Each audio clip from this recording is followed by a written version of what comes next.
కెనడాలో ఉన్న భారతీయ విద్యార్థులకు ఇంకా కష్టాలు మొదలైనట్లేనా? మనకు తెలుసు ప్రపంచవ్యాప్తంగా భారతీయ విద్యార్థులు ఎక్కువగా వెళ్ళి చదువుకునేది కెనడాలో. దాదాపు యాజ్ ఆన్ డే అంటే ఈ రోజు కూడా 4.2 ల్యాక్ స్టూడెంట్స్ కెనడాలో చదువుకుంటున్నారు. అయితే కెనడా ఇప్పట్లో కొత్త ఇమిగ్రేషన్ రూల్స్ తీసుకొచ్చింది.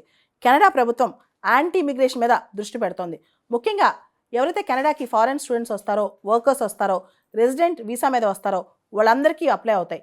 కెనడియన్ బార్డర్ అఫీషియల్స్ చాలా స్ట్రిక్ట్గా స్టూడెంట్స్, వర్కర్స్, మైగ్రెంట్స్ వీసాలు ఇవన్నీ కూడా చెక్ చేస్తున్నారు. అవసరమైతే ఆ వీసా క్యాన్సిల్ చేసి మరీ వెనక్కి పంపించేస్తున్నారంట. కెనడాలో కొత్తగా immigration and refugee protection regulations అని తీసుకొచ్చారు. దానిలో భాగంగా కెనడాలో బార్డర్ చెక్స్ చాలా విపరీతంగా జరుగుతున్నాయి. దాంతోపాటు ఎవరైతే టెంపరరీ వీసా మీద కెనడాకు వచ్చారో వాళ్ళ ఈ ట్రావెల్ డాక్యుమెంట్స్ ఏదైతే ఎలక్ట్రానిక్ ట్రావెల్ ఆథరైజేషన్ డాక్యుమెంట్స్ ఉన్నాయో అవన్నీ కూడా ప్రాపర్గా చెక్ చేస్తున్నారు. అవసరమైతే వర్క్ పర్మిట్స్ కానీ స్టూడెంట్ వీసాస్ కానీ క్యాన్సిల్ చేస్తున్నారంట. ముఖ్యంగా ఈ సంవత్సరం మధ్యలో కెనడాలో ఎన్నికలు వస్తున్నాయి. ఈ ఎన్నికల్లో ప్రధానమైన అంశం ఇమిగ్రేషన్స్ కూడా ఉంది కాబట్టి కెనడా గవర్నమెంట్ ఈ విషయంలో చాలా స్ట్రిక్ట్గా ఉందంట. దీనిలో భాగంగా కెనడా మనం చూస్తే కనుక స్టూడెంట్స్కే కాదు చాలా టూరిజం వీసాస్, ట్రావెల్ వీసాస్ కూడా ఇస్తారనమాట. 2024 లాస్ట్ ఇయర్ మనం చూస్తే ఒక 6 months పీరియడ్లోనే దాదాపు 3.6 ల్యాక్ ఇండియన్స్కి ట్రావెల్ వీసాస్ ఇచ్చిందంట. అదేవిధంగా 2023లో దాదాపు 3.4 ల్యాక్ ఇండియన్ టూరిస్టులు కూడా ట్రావెల్ వీసాస్ ఇచ్చిందంట కేవలం 6 months గ్యాప్తోనే. అయితే ఇప్పుడు కెనడా కొత్తగా ఒక నోటిఫికేషన్ రిలీజ్ చేసింది.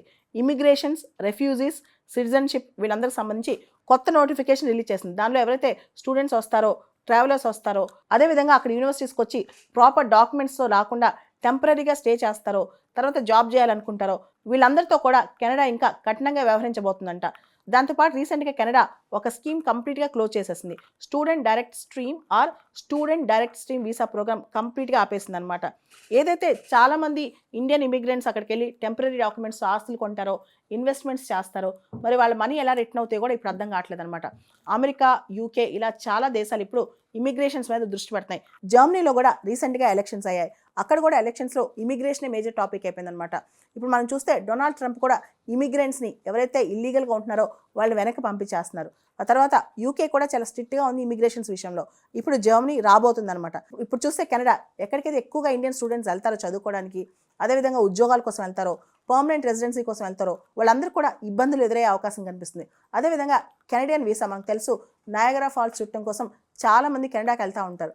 కెనడియన్ ట్రావెల్ వీసాకి సంబంధించి కూడా చాలా రిస్ట్రిక్షన్స్ వస్తున్నాయి. అక్కడ బార్డర్ చెక్స్ కానీ, బార్డర్ పర్సనల్ కానీ బాగా పెరిగిపోయి ప్రతి ఒక్క డాక్యుమెంట్ని చూస్తున్నారంట. చూడటమే కాదు అవసరమైతే సడన్గా క్యాన్సిల్ చేసే అవకాశాలు కూడా కనిపిస్తున్నాయి. కాబట్టి కెనడా వీసాకి సంబంధించి ఎవరైతే ఫారెన్ స్టూడెంట్స్ ఉంటారో, ఫారెన్ ట్రావెలర్స్ ఉంటారో, ముఖ్యంగా ఇండియన్స్ ఎవరైతే ఎక్కువ వెళ్తుంటారో వాళ్ళు చాలా జాగ్రత్తగా ఉండటం మంచిది.